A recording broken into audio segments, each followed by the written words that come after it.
Hello and welcome to another episode of Virtue and Virtuosity, and today we're talking hackathons. This one's a bit practical. Over the summer, I talked with an organisation called 42 London, who are trying to bring together commercial organisations, charities and their student body to try and create something a bit special. They were looking at how the potential and skills of their students could be matched with the needs of charities and their technology teams, and also expert mentors from commercial organizations that were looking to give something back. The hackathon is what resulted from this. At the end of November this year, they got together a few charities, expert mentors, and some of their students to try and build something, but to try and build products that actually had actionable outcomes. In this episode, I talked to some of the participants of that hackathon and tried to really bring out a flavor of the excitement and the energy that was in the room during those 2 days. I really hope you enjoy listening to this.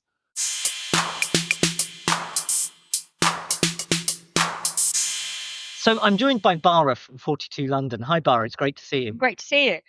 Can you tell us a little bit about what 42 London does? So 42 London is part of 42 Network. It's an internationally known programming school for free.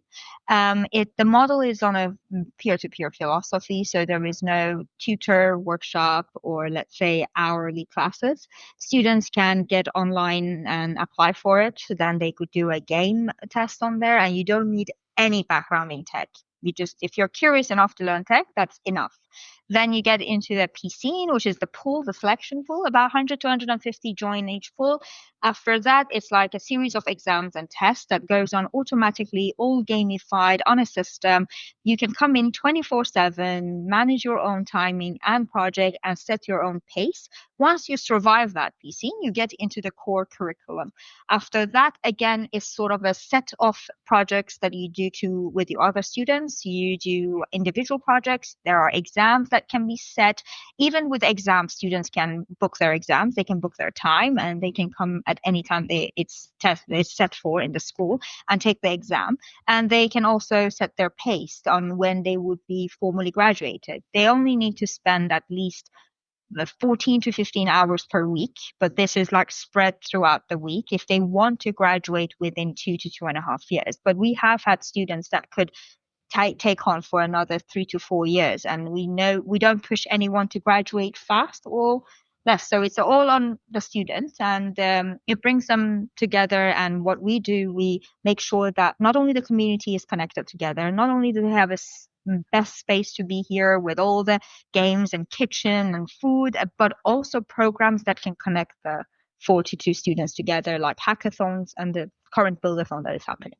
And presumably this gives, compared to a traditional educational environment, this gives a lot more practical skills, a lot more, there's a focus on employability at the end of this. Yes, yeah, definitely, because obviously it's a free educational program and it's all based on the students. So it means your soft skills need to improve. There's a lot of communication that goes on. Student cannot expect to just sit in a corner by a computer and not communicate with anyone. There would be a lot of communication because absolutely no one is in the space to give an answer unless you turn around and ask one of your students and one of your friends. So it goes on with building your own network, building your own community, making sure that you're connected, and with the people that we're bringing in, like tech experts and mentors. This is the space that they need to stand up and ask questions and connect, and then that's how we get them into the job market. Because when there is a buildathon like this, there are like multiple charities connected together with their tech team here. This is the time for the students to prove that they can do something and they can connect to the tech. The tech sector is here, so why not connect? And it's the fastest way to actually get a job in the tech sector. Wow, and that's a great focus on employability. But today we're here at this Buildathon. So can you tell me just a little bit about the Buildathon and what you're hoping to achieve? Sure. Fun is an interesting model where we bring different partners together at this time. The Buildathon is more than a hackathon, more than an ideathon. So it doesn't take actually in 2 days. It takes more than 2 days to bring the whole project together. It is also not the stage of just generating an idea. It's actually building something and having a product at the end. The way we have structured it is now that in this Buildathon, we're working with charities.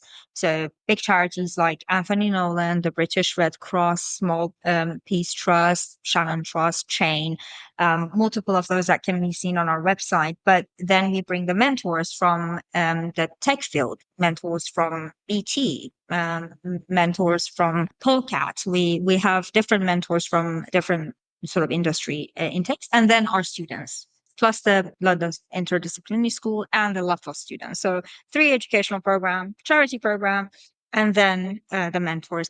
When they come together, the whole concept is that charities are going through digital transformation. They like to have more information on how they can use the AI in this world, more than just editing, more than just proofreading. They want to really integrate it into their products. They really want to take advantage of this technology. Then they need to back up their team. So there are students here that can help them with the knowledge that they have. And then there are experts that are helping them from outside as well, because they can give them another intake, another angle of how they can really dive deeper into AI. So when it comes together, we have our students that are gaining experience as well as giving their creative minds and brainstorming with the charities. They're going to learn about the charities as well in the meantime and learn how they can have a job there and what they can do for a charity. The charities can pick brains of mentors and tech experts and all the students that are there. So this is like a free space for them to go around and network. And at the same time, mentors learn how to even take on their expertise into the next field and what they can offer as consultants, what they can offer in their spare time. So all of them is like a positive outcome for everyone here. But the biggest thing that we want to know as a school is that a charity could just say like, hey, I love your student. I wish to hire him and or her. I would love to take these people in. Or even if I don't have the money to take in, we would love to see that our students are capable of finishing a product within a month, and they are not only finishing a product, but understanding the need and requirements of a charity.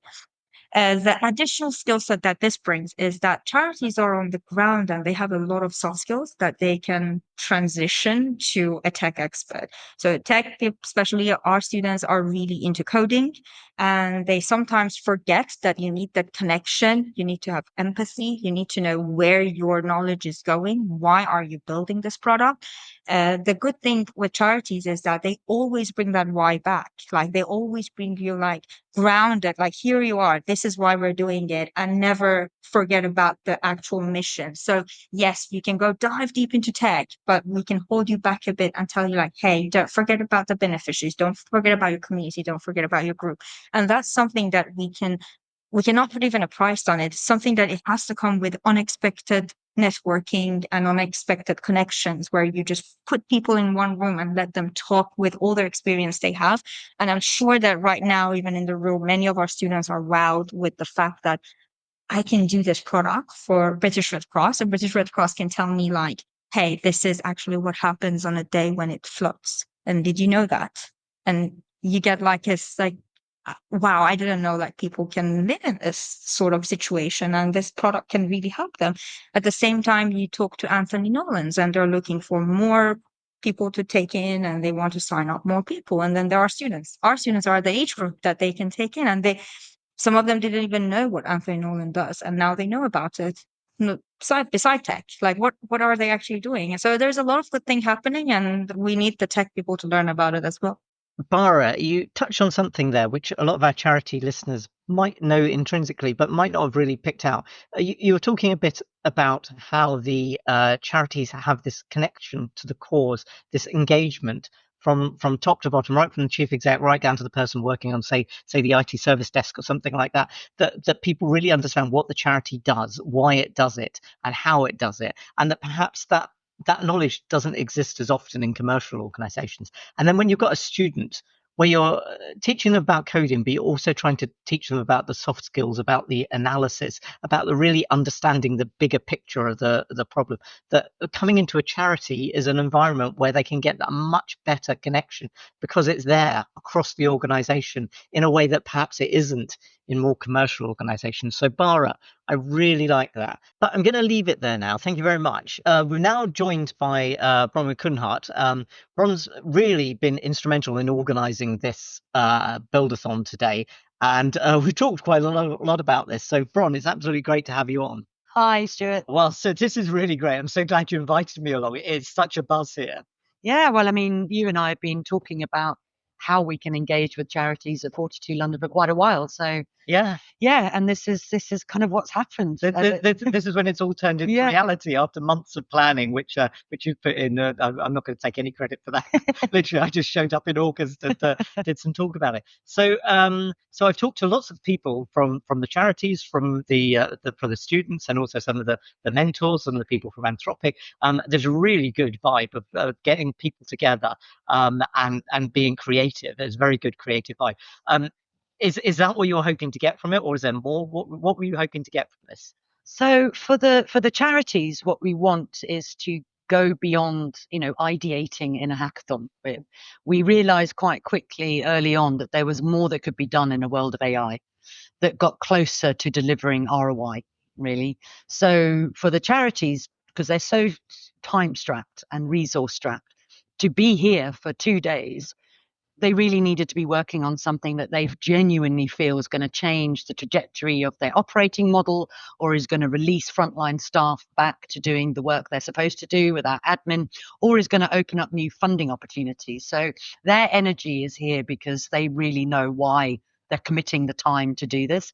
And then the student energy is here because, unlike a traditional hackathon, which is all just about how well you have an idea and how well you can pitch the idea, this on their portfolio is a meaningful piece of experience with some amazing British charities.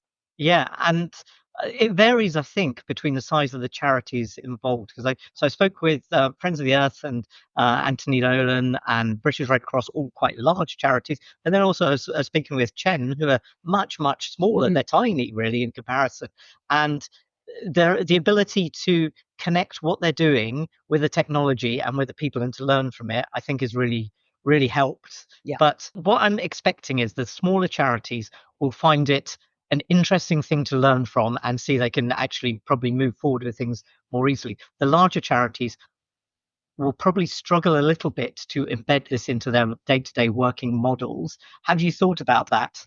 Yeah, for some of the larger charities, one of the key elements of this is to act as ambassadors with inside their organizations, because quite a lot of the charities feel that AI is kind of at stasis at senior level, and to prove that there are non-threatening ways to move forward, ways in which you can engage with a new audience or your existing audience in different ways. It's evidence. And as we know, AI is a general purpose technology. So individuals have a relationship with this technology. And some of the individuals here want to bring that passion into their charities that they work for. So I think they see this as a route to be able to educate and maybe inspire. That's amazing, because I think what you're doing is building a whole cohort of AI experts, not just the people from within 42 London, the students and people from the FOSS Academy, but also now the people from within the charities who feel that they're going to learn, that they've learned so much from today and from tomorrow. And for us at 42, we have a strap line of, training socially conscious engineers, and seeing our aspiring software engineers feeling the context of public benefit and technology. That's what I want them to take into their future careers, no matter where they work. Because an engineer working in a charity that is resource strapped has way more exposure to leadership opportunities and end-to-end deployment. And it also, in an age of AI, our engineers need to understand social impact of what they're doing. It's critical.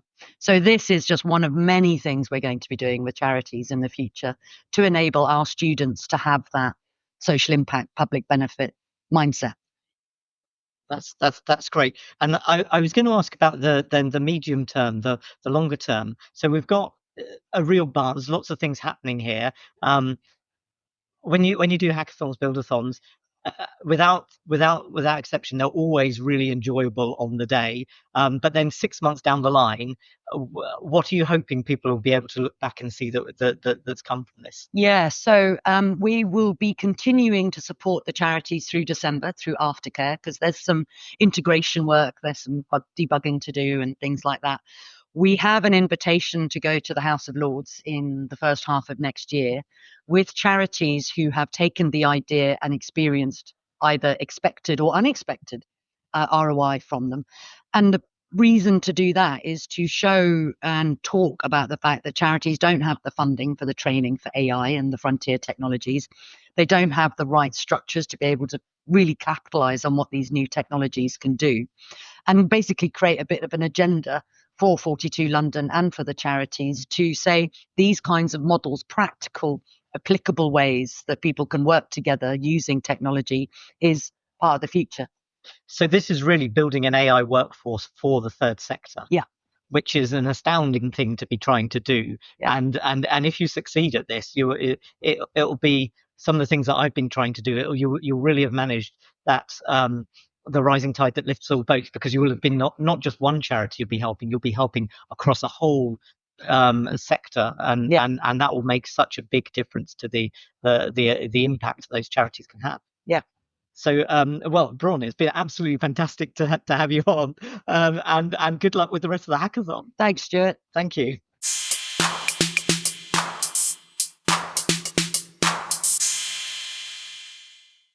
So we've heard from Bara and Bron, who have been really part of organising this Buildathon today. Now I want to hear a bit from the students, from the mentors involved, and also from the charities. So we're going to start with the students. We've got Dimitri, Regina, and Shay with me now. So I'm going to start off. Dimitri, could you tell us just a little bit about what you're doing here today and the charity you're working with? Yes, we're both working on a particular projects and contributing to charities. So my charity is a British Red Cross, and we are building the informational pipeline, which is help people who getting flooded. Thanks, Dimitri. And Regina? Yeah, and I'm working together with Chan. Chan is a non-profit organization that supports victims of gender-based violence. And we are building self-advocacy tool that will help create legal letters and legal complaints. We're using our mindset, and we put our mindset into real problem solving. Because for us, this experience to work with the different languages, with the different frameworks, and actually with the different tools and pipelines from which we learn from the 42 is challenging, but at the same time, we understand how to learn it and how to spend time in an efficient way to get things done. Thanks, Dimitri. And now to Shay. Shay, you're from a slightly different background, and you're with LaFosse Academy. Can you tell us a little bit about how you got into this? Yes. So actually, I'm a career changer. So I worked as an electrician for 8 years. And during lockdown, I decided that I want to change careers because, I was planning to have a family, so I wanted something that could give me a better work-life balance. And then I found LaFosse Academy, and I embarked on this 12-week journey to improve my technical skills, learn how to code.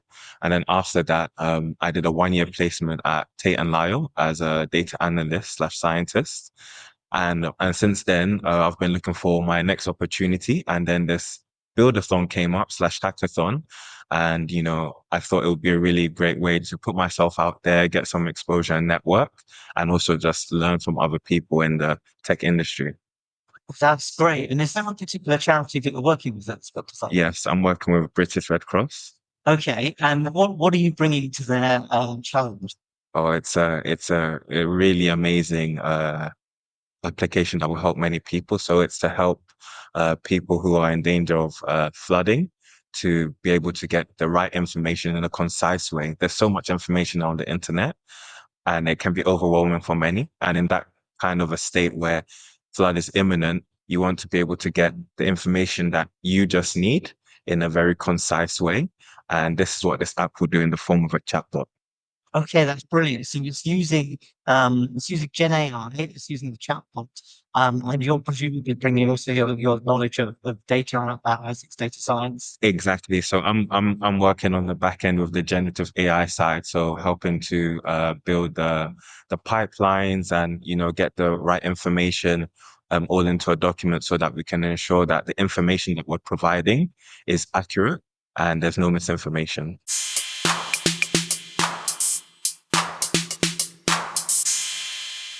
So thanks to the students there, Shay, Dimitri, and Regina. And we now go over to the mentors. We have a few expert mentors here from commercial companies, but one I was particularly keen on talking to was Anthropic, because Anthropic have been doing a lot of work in the AI space. They're quite well known. Their system Claude is a great chatbot, which we've been looking at this Buildathon. And we're lucky enough to have an expert mentor, Ellie from Anthropic, with us today. Ellie, can you tell us just a little bit about your role at Anthropic and what you're doing at the Buildathon? Yeah, absolutely. So Anthropic is a frontier research and safety lab. We are the makers of a chatbot called Claude that powers enterprises and customer use cases. A little bit about me. So my name is Ali Shovik. I'm the head of technical training at Anthropic. So I'm part of the small but mighty education team there that focuses on teaching folks internally as well as externally all things generative AI about our models, about industry and use cases.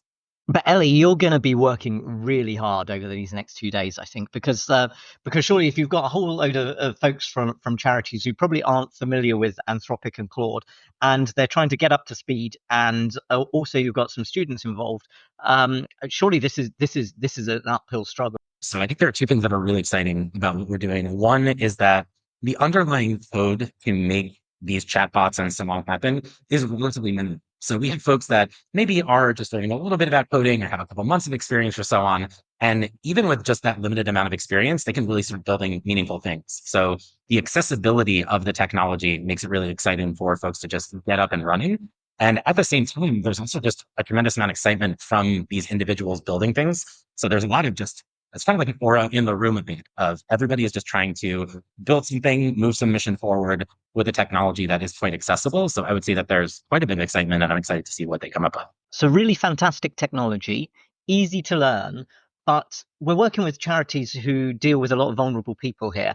And I think I can see completely that they'll be thinking, okay, we want to use your chatbot. Do we really want to put any of our beneficiaries straight in touch with an AI chatbot? There's an awful lot of risk there. And similarly, anyone listening to this, there'll be a lot of people, particularly in service delivery charities, who'll be thinking, okay, how could I use a system like this? But they'll be nervous about those risks, and also they'll just not know where to get started. What do you do with that? It's a fantastic question. I'm really glad you mentioned that because chatbots are obviously one of the most common use cases for AI, and many times there's a lot of hesitancy of handing over that face-to-face interaction or human interaction to something that is programmatic and being concerned that responses might not be the same quality or the same integrity as a human code response. And that's a really reasonable concern. But at the same time, when you're building these kinds of applications, they're relatively easy to build proof of concepts for. There's quite a bit you can do on the engineering side to be very intentional of how you think about the tone, how you answer questions, how you also make sure that you say very quickly, I'm not qualified to answer this. Here is the human to talk to. Here's an email address. Here's a phone number. Here's a way to kind of go back to that direct line of communication.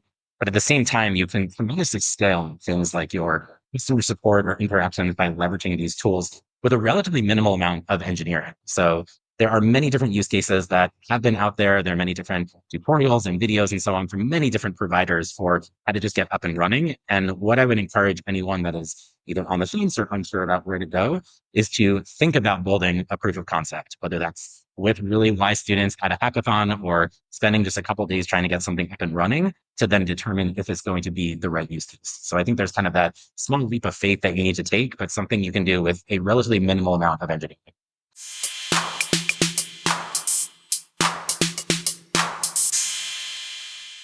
So we heard from Ellie there from Anthropic, and now we're going to switch across to the charities and hear a little bit about what they're getting from the hackathon. And first of all, we're going to talk to Mandy from Friends of the Earth. Mandy, hi there. Can you tell me just a little bit about your role and what you do at Friends of the Earth? Hi. So I'm innovation coordinator in a team that we've got called the Experiments team. Wow, that's it. Can I just say that sounds like everyone's dream job? It's a dream job, yeah. No, it is really good. So we're a small team kind of to the side of the organization, and we're looking kind of like what's coming up in environmental justice. We'll look at a topic and then run a bit of a process around it, do some practical experiments working with communities and see if there's anything that comes up which is kind of new or useful to kind of grassroots communities in the environmental justice space. And so you're very brave then coming along to an AI hackathon. And like, how on earth do you get into this? It sounds quite fun. Yeah, it's really fun.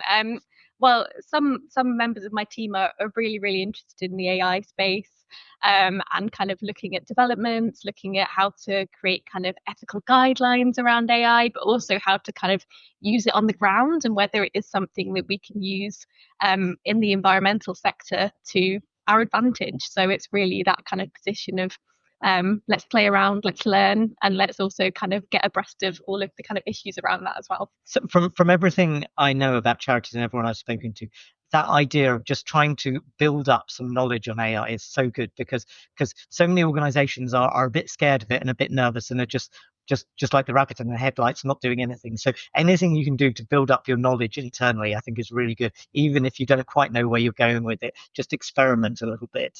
Yeah, well, that's our entire brief, is to kind of to play around and to learn what's there and actually to fail a lot. So we're kind of really open to kind of getting nothing out of this, but hopefully some useful learnings.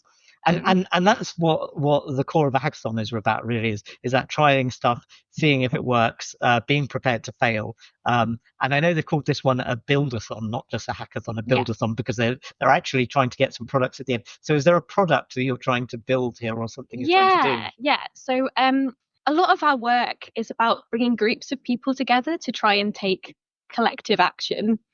And that can pose challenges. It can pose challenges when people feel like they don't have enough knowledge around really specific topic areas. That could be like green finance, which can feel really scary, but is also kind of really important. We know that where our money goes is a lot about kind of what we see happen in the world, and we have a lot of power in those spaces. And it can also be around groups just struggling to come together. It can be around tensions or kind of not feeling totally safe with each other. So we're just exploring whether AI can have a role in bringing more information and facts into groups, and also seeing if it can have like an empathetic role in helping people work together better. The test case that we're using is something called money movers, which is peer groups, people coming together to try and move their finances kind of for the planet. So they're not so much trying to develop their communities as trying to learn together. Okay. So okay. yeah. And the AI co-host in this community will be presumably trying to help them in this group, trying to help them develop. Yeah, so it's helping them learn, helping them unstuck problems where they get a bit stuck. It's providing a bit of knowledge, a bit of signposting to resources, which will be useful in terms of kind of ethical finance. Yeah, all those sorts of things, hopefully. And the thing that probably anyone listening doesn't realize is you've only got 2 days. This isn't a project that's a year-long project. This is a 2-day project. Yeah. And we might really not get very far, but we're making an amazing start, I think. An amazing start, and I'm sure the learning journey is the best bit about it. All right, well, thank you very much, and I'll probably, you never know, I might get back in touch at some point in the future to see how it went at the end. Yes. Thank you. It's been great chatting to you. Yeah, no, pleasure. Thanks, Mandy. Thanks, Mandy. And next to Darren, can you tell us a little bit about your organisation and your role? Yeah, happily. So my name's Darren Broadhurst. I'm a partnerships manager at the Small Kids Trust. We are a STEM education charity. So we work with schools across the UK. Over the last academic year, we inspired 65,000 students in learning about what engineering is, what engineers do, and showcasing there is a potential career for them within the engineering sector. My role specifically is to work with businesses across the UK in various different fields of engineering. They help fund the work that we do. We start at the primary school level and we work our way up to sort of the age of 18 in terms of mentorships for students studying their A levels is kind of where we finish before they go off into their chosen careers in terms of either apprenticeships or university and that kind of thing. And can you tell me a little bit about what you're trying to get from this hackathon? Yeah, absolutely. So we're looking to build a personalized career tool for young people. What we found is when we go into the schools and some of our university courses, the students have a sort of an idea of the kind of their interests and what they'd love to learn about and potentially earn with a career in. but don't know where to look in terms of either companies that work in that particular sector, or may not even have a clue at all, but they do know what they like to do in school, I think, subjects or, potentially role models that they inspire to be and that kind of thing.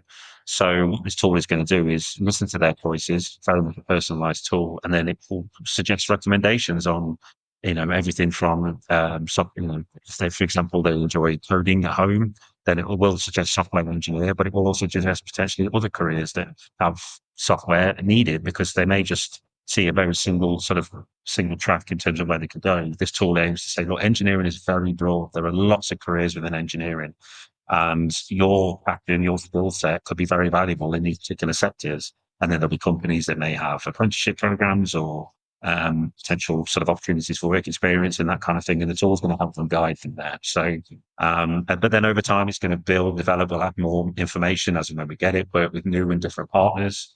And it will be a very captive audience. The students that will log onto it obviously have a clear interest and they want to do engineering. They just don't know where they want to go. So the aim of this tool is really to help them sort of find their niche, but also find different areas they may not necessarily thought about or know about. And that sounds absolutely great, Darren, but you've only got 2 days. What happens next? Yeah, absolutely. The thing we've been saying upstairs is we very much see this as phase one, in the fact that it's gonna be great when it's finished at the end of tomorrow.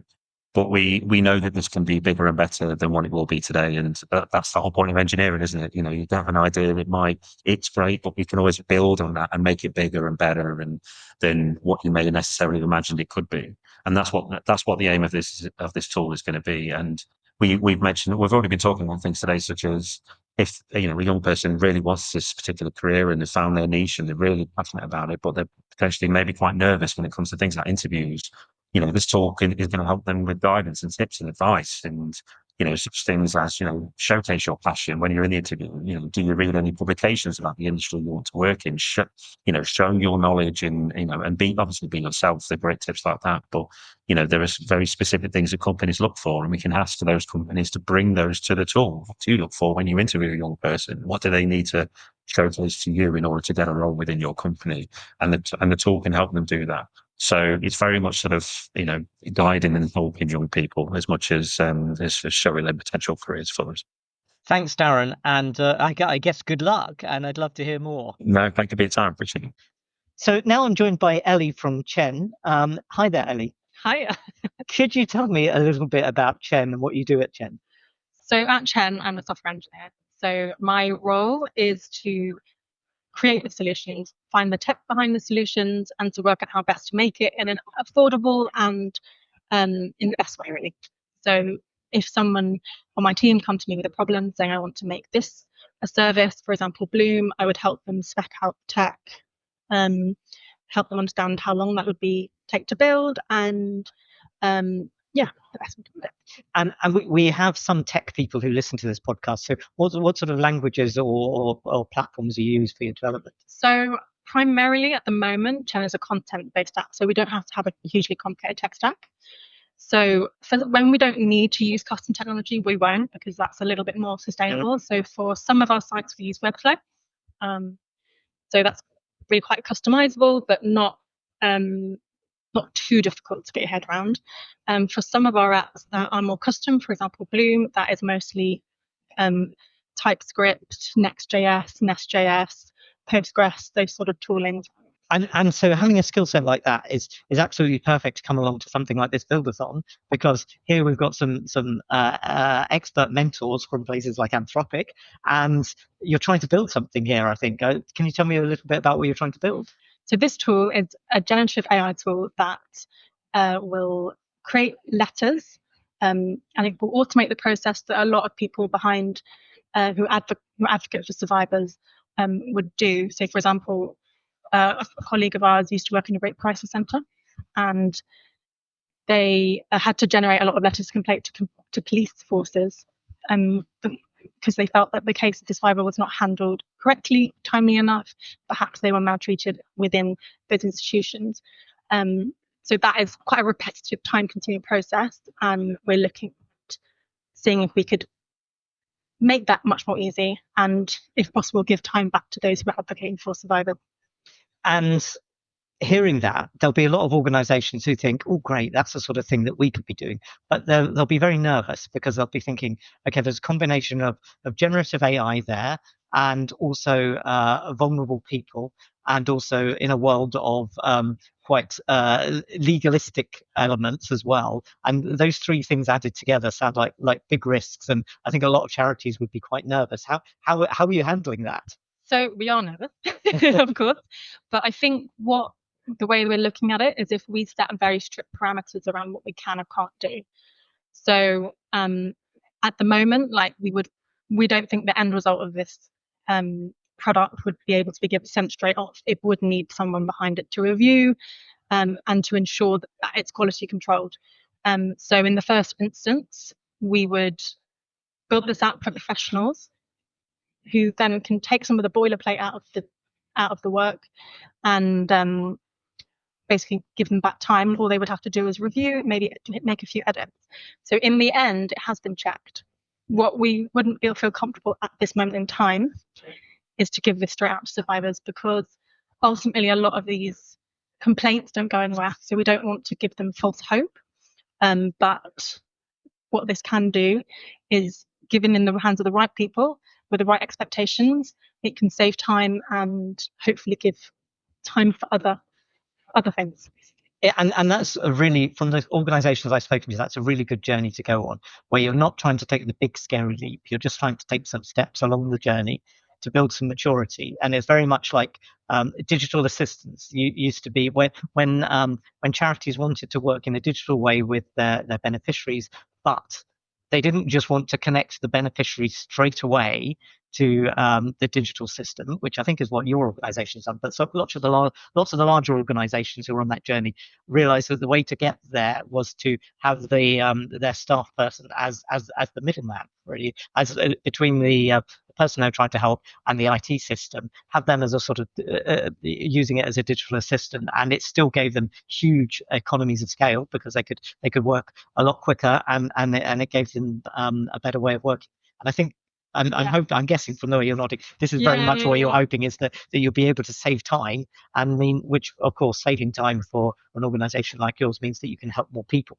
Yeah, and I think that maybe one day this tool might be ready for survivors. Maybe that will be appropriate. Maybe it won't. Maybe the systems will move on. But in this time, it will save just a few people a lot of time, hopefully, and that's a win. And yeah, we're not trying to do anything big, because I think that, especially in such a small organisation, like we are an organisation of 10 people, we don't really have capacity for that. But what we can do is small interventions, and that hopefully make a difference. Which is amazing. And I just want to say that again, what Ellie said there, an organisation of 10 people, because I know lots of small organisations who don't even know where to start with stuff like this, and they think we're too small to do this. But you are the example of, you definitely can do this if you're committed and you're a bit bold and willing to take a few tests along the way, test and learn. Yeah, there's definitely there's lots of people out there who know a lot, and I think a lot of people, there's a lot of out of the box tools these days. So I think there's this fear of, oh my God, how am I going to make this thing? And actually, when you start talking to people, which is something that I've definitely done today, that I've found that there's lots of tools that automate a lot of the things you're talking about. So how to make, for example, prompt engineering a little bit more accessible. So today we discovered someone here who has a company that does prompt engineering for people who are not tech. So we can help people who are not product or tech people, perhaps people who are survivor facing employees. They can basically start doing prompt engineering, because they're actually the people who will be listening to survivors or working with survivors, so they really know the language and what will be inputted. So yeah, maybe we can make it a full team exercise. Fantastic, and that's all about bringing people together and sharing that. So it sounds like it's been a really good event. I've certainly enjoyed being here. No, it's been really good. I definitely came here just to learn, not with any expectations at the end of it that we'd have a brilliant app, but just to learn, see what's feasible, understand what's out there. Because prior to this, I'd say at Chen, we have knowledge in the sort of tech web app space, but actually beyond that, in the AI space, we're pretty not very much really. So it's just good to kind of just to learn. It's like I said, like going to a conference rather than just listening to people. You're actually getting in there, trying to build it, working it out. So yeah. Brilliant. Well, it's been great chatting to you, Ellie. Thank you for sharing what's going on with Chen.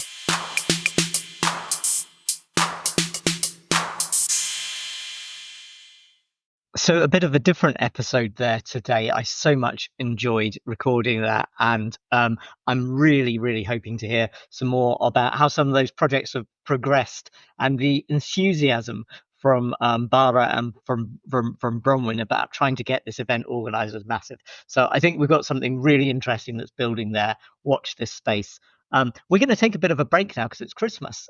So we'll see you back in January. But I hope you enjoyed listening to this, and stay tuned in January for more episodes of Virtue and Virtuosity.